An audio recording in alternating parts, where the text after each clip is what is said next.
Hey guys, welcome to the video. Today we are talking about Nvidia and how it went up 8.25% on November 18th, 2021. So just for the record, today during the market open, it went up 8.25%, whereas the spider or the market on average went up 0.34%. So today at least, Nvidia was crushing the market, and let's take a look at why. So for this, I just want to first go over an article that I found on Yahoo Finance. The link to the article is down in the description if you want to check it out. But the title is Nvidia easily beats earnings expectations on strong gaming and data center sales. So Nvidia reported its third quarter earnings on Wednesday after the bell, and the main takeaway is that revenue jumped 50% year over year, and the numbers from the report compared to what Wall Street was expecting was very different. So the real revenue, what the company reported, was 7.1 billion versus the expectation from Wall Street of 6.81 billion. For earnings per share, real reported revenue was $1.17 versus $1.11. For gaming revenue, 3.22 billion versus 3.18 billion expected, and for data center revenue, 2.94 billion versus 2.69 billion expected. All right, so that was the article. Next, this is from their earnings release. This is just some of their numbers from their financial statements for their latest quarter. You can see that revenue is at 7,103, and just keep in mind that these are all in millions except earnings per share, so you want to add 6 zeros to all these numbers.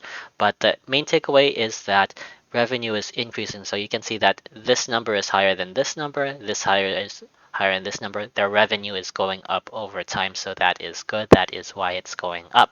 Also, an additional bonus. I don't always look at this, but they did the calculations for me, so I figured why not put it up. Gross margin, if that's increasing, that is always good. Before Q3 fiscal year 2021, it was up. No, it wasn't up. It was at 62.6%. Then it's going up to 64.8% in Q2 2022. Latest quarter, it's going up again, 65.2%, and quarter over quarter, that is up 40 BPS. If you don't know what BPS is, that is basis points. So what is a basis point? Well, one basis point is 1/100th of a percent. So when it says 40 basis points, that means it went up 0.4%. And you can check this right here, 64.8 plus 0.4 is 65.2. So that's what this BPS is. And also year over year, up 260 BPS basis points. And yeah. Also, net income quarter over quarter up 4%, year over year up 84%. You can see that these numbers are increasing over time, which is good. Latest quarter, it's at 2,464 plus 6 zeros at the end, and then yeah, it's better than these numbers here. So yeah, that's the main takeaway from this side. Next slide. This is from their balance sheet. I have these balance sheets. The two on the right here, this is from August 1st, 2021. And then the two on the left here, this is for August 31st, 2021, their latest numbers. And also they have the numbers for January 31st, 2021. So let's take a look first at cash and cash equivalents. Cash and cash equivalents on the sheet, it's 19.2 thousand for the latest quarter. This is down from the previous quarter. Previous quarter, it was at 19.6 thousand, so it's down. That is not good, but from January 31st, it is up significantly. So yeah, our cash, it's staying roughly the same. Went down a little bit, but not that much. Not that big a deal in my opinion. Current assets, that is at 25.6 thousand. For the latest quarter, January, it was at 16,000-ish. And then for the previous quarter in August, cash was at, not cash, total current assets was at 25.8 thousand. So you can see that total current assets, it's staying roughly the same. For total assets, from January 31st, it was at 28.7 thousand ish. Then it skyrocketed to 40.6 thousand compared to last quarter in August. Total assets was 38.6 thousand. So that's a good. It's increasing both from January and also from August. So yeah, this number is higher than this number, and this number is also higher than this number, which is good. Next, on to liabilities. Short-term debt for not August, October 31st, 2021, that is blank. So I'm not 100% certain, I'm just assuming that this is zero. Correct me on that if I'm wrong. If you know more than me, just let me know in the comments. But I'm guessing that's zero. Compared to January 31st, 2021, was at 999. If we compare it to last quarter, short-term debt was at 1,000. So it's looking good short-term debt-wise. Next, total current assets. Total current assets is at 3.6 thousand compared to January 31st, 2021. Uh, oh, did I say assets? I meant liabilities. So anyway, total current liabilities 3.6 thousand for October. Total current liabilities 3.9 thousand for January, and total current liabilities 4.4 thousand for August. So overall liabilities, or their bills that they have to pay pretty soon, it's going down. So that's good. So this number is less than this number, which is good. This number is less than this number, which is good. All right, so that was total current liabilities. Long-term debt. Long-term debt for the latest quarter, 10.9 thousand, up from January at 5.9 thousand. But if you compare to August, 10.9 thousand, so it's about the same.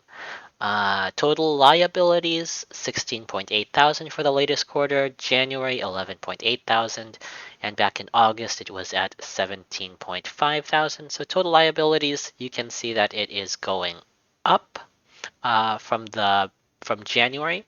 This number is bigger than this number, but this number is smaller than August. So it went up and now it's starting to go down, which is always good. But the main takeaway, the one thing that I think is really important and really good for the company, is that for the latest quarter this year, if you look at their total cash, 19.2 thousand, and you look at their total liabilities, not just current liabilities, but all their liabilities combined, 16.8K. So when cash is greater than their total liabilities, that's just like A plus for the company, in my opinion. And yeah, same thing for well, actually, not the same for last quarter. They improved it from January. January it was 11.5K for cash, and then it was 11.8K for cash. So they were about the same, a little less compared to their total liabilities when you look at cash versus total liabilities. But now it's just like A plus. And also same for last quarter. Last quarter 19.6K cash, 17.5K total liabilities. So A plus last quarter as well. So yeah, anyway, that was their assets and liabilities, their consolidated balance sheets for this year and also the previous quarters. Let's go on to the next slide. So quick summary, Nvidia went up because they released their financial reports for the latest quarter, and the numbers in the report exceeded people's expectations, and that caused the stock to go up. All right, next.